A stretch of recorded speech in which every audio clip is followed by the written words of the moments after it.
Hello everybody, Bnatural here. It's June the 5th in the morning.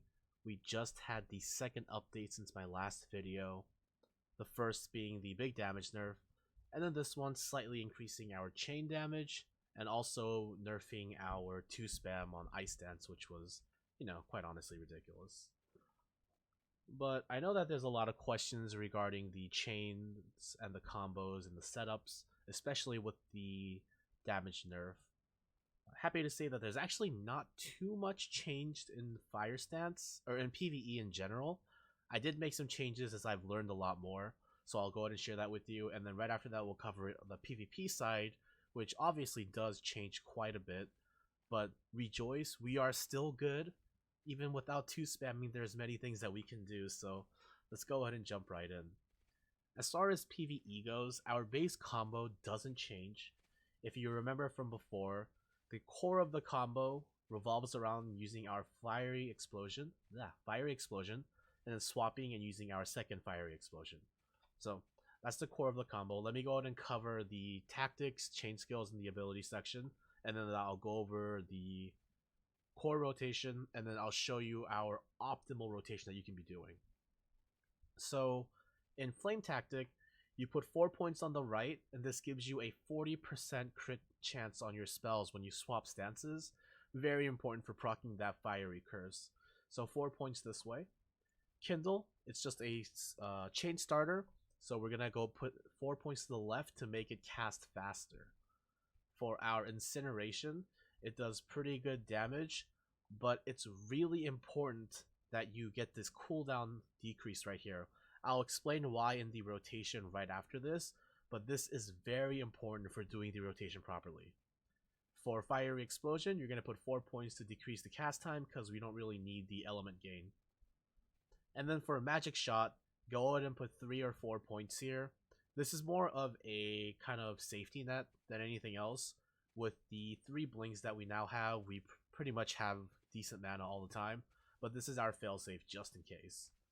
In our mixed tactic stance, you put 4 points on the right again, and this makes your first spell when you swap out of mixed tactic do an additional 80% damage on top of the 100% damage that we already have.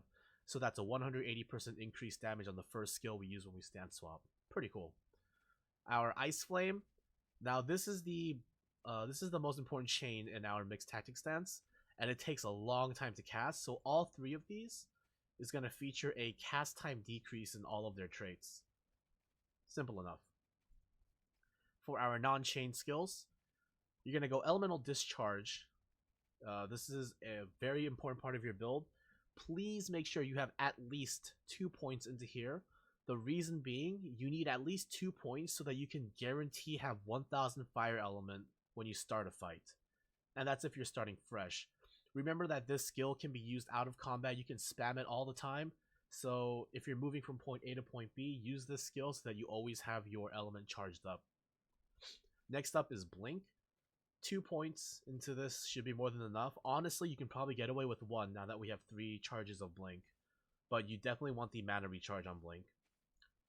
For the one after that, I have Disenchantment. I went ahead and maxed this one out. This is the only one I maxed out. The third trait gives you a 30% spell power boost for 15 seconds, and if you max it out, it's a 25-second cooldown. So this is a very nice DPS increase. It's very important you use this before you start your first chain, because if you use it after your third chain, it'll interrupt your chain. Did I say chain enough there? The next skill that I'm currently using is Distortion, third trait, and this one gives you the full immunity, allows you to negate boss mechanics like an MT, the final boss when he jumps in the air, lets you just kind of sit there, do damage, and then pop it right before he drops, granting you complete immunity to everything. 2 other skills that you can consider putting points into.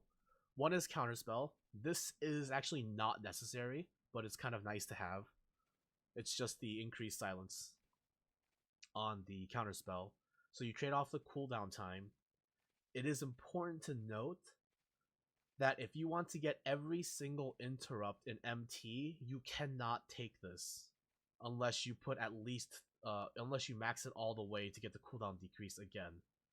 So if you have more than one person interrupting, this is fine. If you don't, you do not want to take this. The next is sleep. This is for those groups where you're not as geared or you're doing a dungeon for the first time.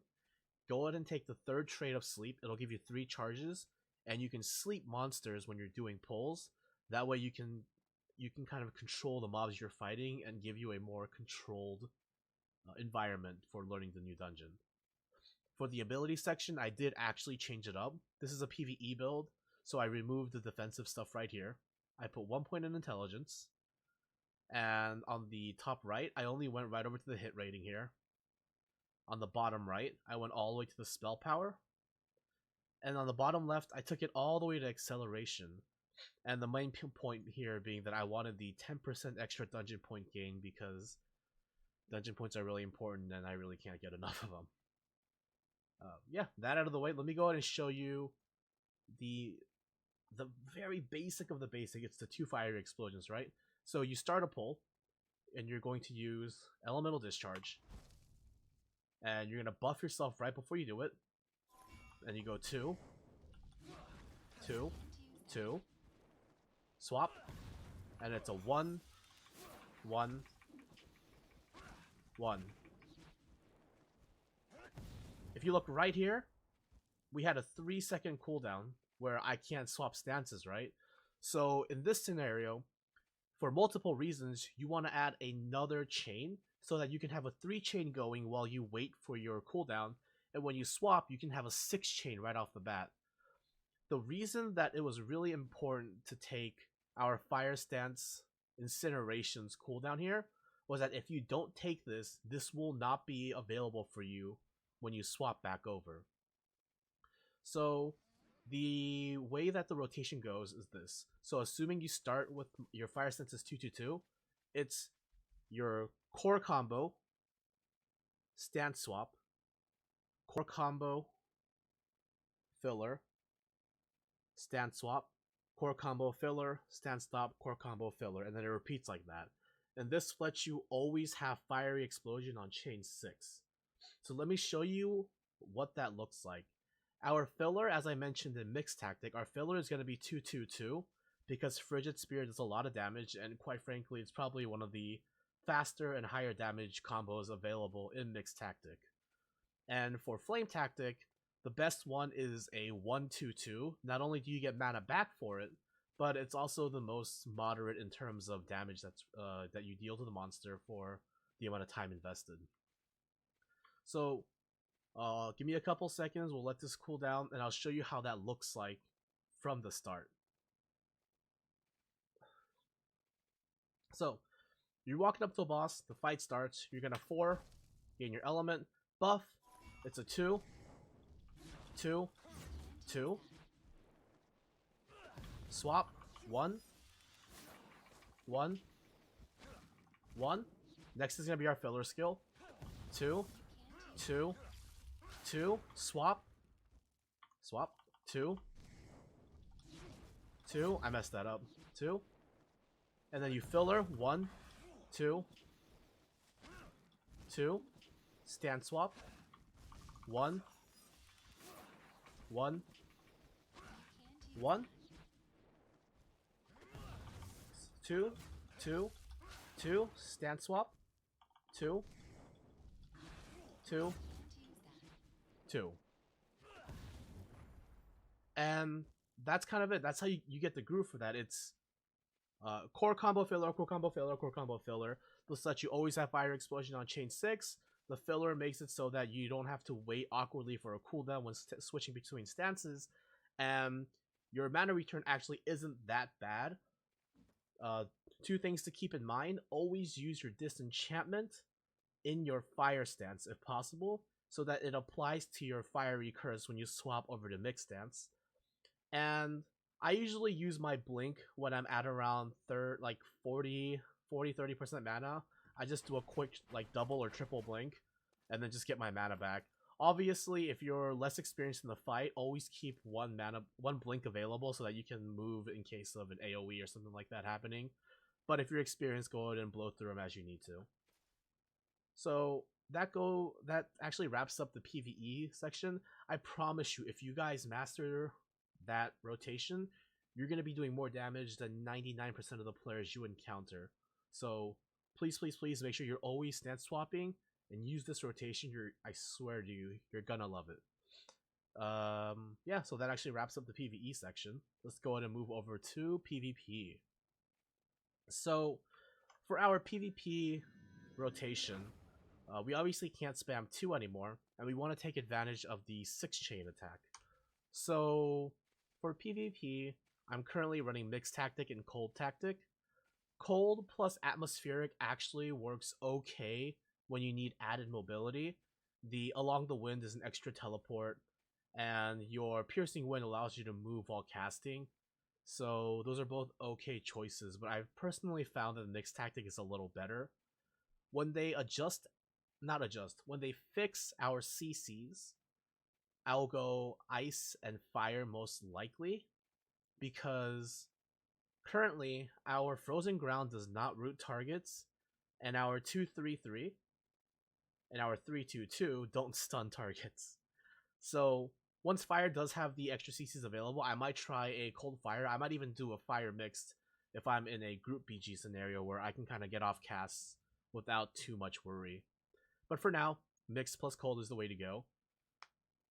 The build is not optimized on my screen because I haven't had a chance to reset this, but go ahead and kind of use common sense to pick the points you want.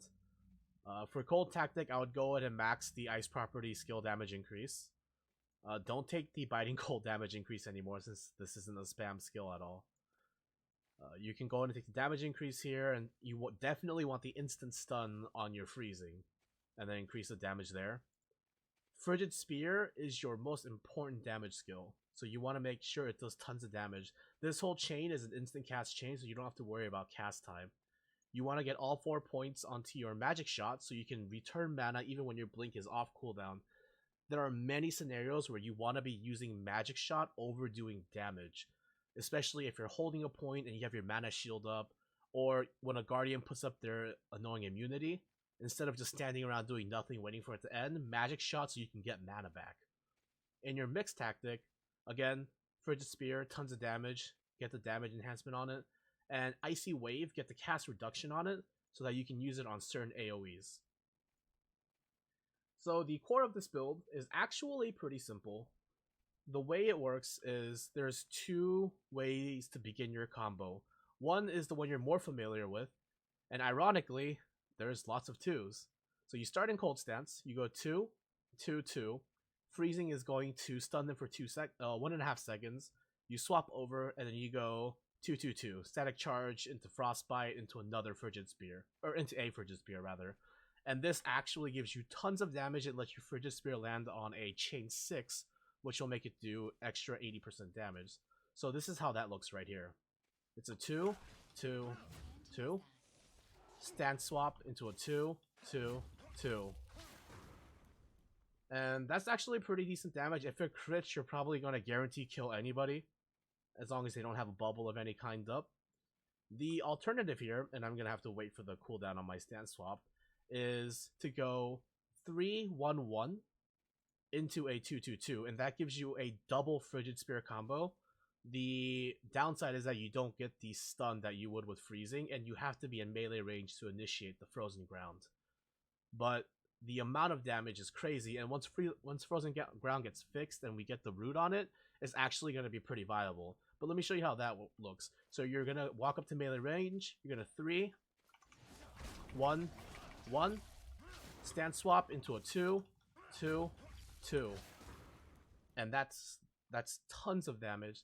So that's the core combo, and the reason for that is that we can't really be sitting around casting in the battleground where everyone's trying to CC us and go after mages. But that is your core combo. There are a couple other things that you can do in a BG. I'm gonna show you the AoE combo. So imagine for a second that you're like in the middle of the BG. And it's a 10-on-10 fight. You're not technically getting focused. Plenty of people in the front line. Here's how an AoE combo looks. You can actually, let me show you on the skills screen. So you can do this in any order, honestly. You can 3, 2, 2, which gives you Icy Wave. and then you can 2-1-1, which gives you a second Icy Wave. You can start in either stance, it doesn't really matter. Although personally speaking, I would recommend you start in cold stance if you have 1,000 of your ice element, because 1,000 ice element means that you get to have a free freeze on your chilling wind when it happens. So how that looks is this: you got 1, 1, 1, stand swap, 3, 2, 2.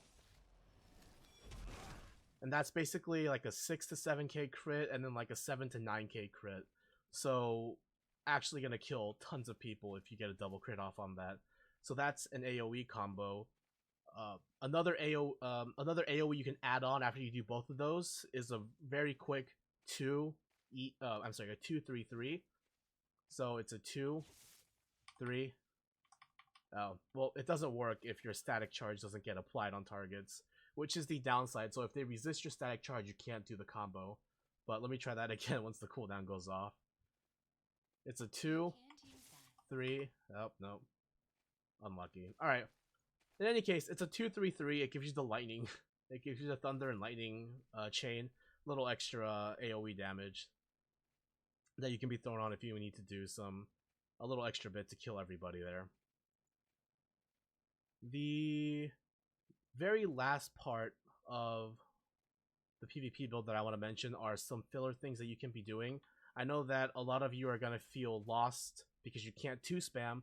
Not a joke, and I know you're used to doing it, so you're kind of at a loss sometimes. So if you've done your full combo when you're back in Frost Stance and you need some other ability or other combos you can do, a 1-3-3 is all instant cast. It does decent damage. A 1-3-3 is pretty decent, and you generally don't want to waste your 3 because you want to use a Frigid Spear. But if you're going to be going for a 2-2-2 combo and you know that you're not going to be going for the 3 combo right away, you could do something like this. So imagine there's an enemy right there. Start off by going up. You hit him with the 3, 1-1. Hit him with the 1-3-3. There's a 2 TT. Stand swap into a 2 TT. I'm sorry, I realized I said T, but those are the T is 2. That's how I have my value set up. But yeah, so that's your instant cast. So 1-3-3 is instant cast, 2-2-2 is instant, and your 3-1-1 is instant. So keep that in mind. In PvP, you generally won't be able to cast too many abilities, especially if you're getting focused. The final point I want to mention is when to use your silence and your mana shield. So in PvP, it's imperative that you have good timing on your silences, or else you're never going to kill Paladin. If possible, if you're trying to kill the Paladin, do not silence him at full health. If you're just silencing him so you can kill another target, that's fine. On a Paladin fight, you want to weaken him to around like 60-50%. Make sure your chain is ready, then silence and confirm the kill so that they can't do anything. Against mages, you silence. The best time to silence another mage is when they have their mana shield up. Because if you silence them, you can hit their mana shield, drain all their mana, and once the silence is over, they can't do anything. And you can confirm the kill by continuing on them with your combos. And the other thing kind of builds on that, it's when to use mana shield. Mana shield is not something you always want to have up. So if you're getting hit by multiple targets and you put up a mana shield, you're basically a walking training dummy, because they're going to drain all your mana and you're not ever going to be able to fight back. I know that the urge to do it is there because you don't want to die, but you have to try to remain calm, get distance, and maybe CC if there's a mage or a paladin trying to CC lock you or something, and then run towards help. You're not supposed to 1dx. So just wanted to throw that out there. I see a lot of mages kind of mana shielding all the time, and then they just run out of mana, sit around, do nothing. Don't be one of them. I hope this was helpful. I'm sorry this isn't really edited very much, but I wanted to get this out so that people could have a inkling of an idea what to do. Hopefully you guys can build on this, make it even better. Let me know if you tried something else and it worked out well for you. I'm always down to learn. And I really hope you guys have fun. The whole combat system is based around combos, and I'm actually really happy with the recent patch. So go out and have fun, try out some dungeons, and I'll see you guys in game.